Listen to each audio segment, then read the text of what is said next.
L'édito politique sur Europe avec le Figaro. Bonjour Vincent Trémollet de Villers. Bonjour Dimitri, bonjour Anissa, bonjour à Bonjour tous. Vincent. Vincent, hier, Marc Fesneau, ministre de l'Agriculture, a annoncé qu'il repoussait le projet de loi sur l'installation de nouveaux agriculteurs à l'automne 2024, c'est-à-dire après les élections européennes.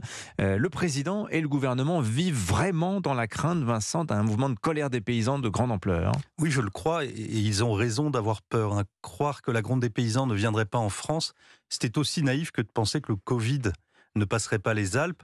Cette colère n'est pas un virus, mais c'est un mal profond. Alors oui, certes, de Varsovie à Amsterdam et de Berlin à Paris, les éléments déclencheurs sont différents, mais la structure de la crise est la même, parce que c'est bien de Bruxelles que vient le mal. Il est la conséquence d'une logique inquiétante, d'un décroissantisme qui ne dit pas son nom, une vision qui repose sur une contre-vérité et débouche sur une immense prétention.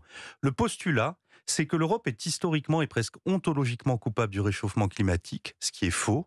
La conclusion, c'est que nous allons devenir la région la plus vertueuse du monde sur le plan écologique, ce qui est fou. Mais c'est cette logique que l'on retrouve dans un certain nombre de décisions au nom bucolique, pacte vert, restauration de la nature, de la ferme à l'assiette.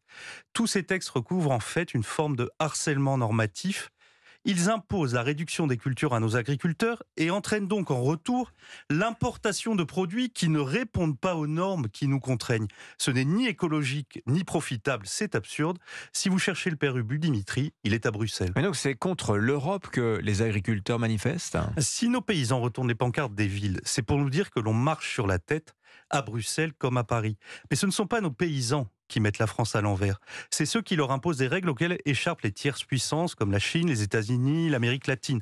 Toutes ces régions du monde trop contentes de déverser chez nous à bas prix ce qu'on n'a plus le droit de produire nous-mêmes. On rappellera que les règles écologiques que l'on voudrait mettre en vigueur chez nous ne le sont pas pour des pays qui exportent en Europe.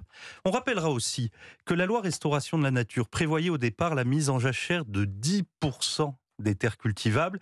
Les oppositions étaient trop fortes au Parlement européen pour que l'on sanctuarise toutes ces terres, mais la philosophie est là, et ceux qui la défendent comptent bien l'imposer. Mais qui promeut cette frénésie normative, Vincent ? C'est le parti d'Emmanuel Macron. À Paris, notre ministre pousse sa loi et le chef de l'État demande une pause normative.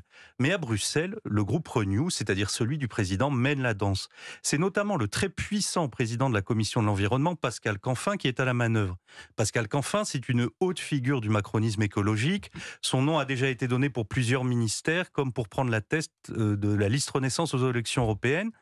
C'est lui qui élabore et promeut au Parlement les lois qui bientôt tenteront de s'inscrire dans le droit français. Ce double jeu du pouvoir, qui se montre intraitable avec les paysans à Bruxelles et compatissant à Paris, est explosif politiquement. Si Gabriel Attal cherche vraiment une occasion de sortir du funeste en même temps, il trouve là la possibilité d'une clarification, et il ne suffira pas, Dimitri, comme le fait le gouvernement depuis quelques jours, d'invoquer les conséquences de l'invasion de l'Ukraine. Nos ministres feraient bien de se plonger dans Sérotonine, le roman de Michel Houellebecq. On y trouve une description poignante du malaise paysan, le tableau aussi d'une révolte désespérée contre l'Union européenne. C'était en 2019, il n'y avait pas de guerre en Ukraine.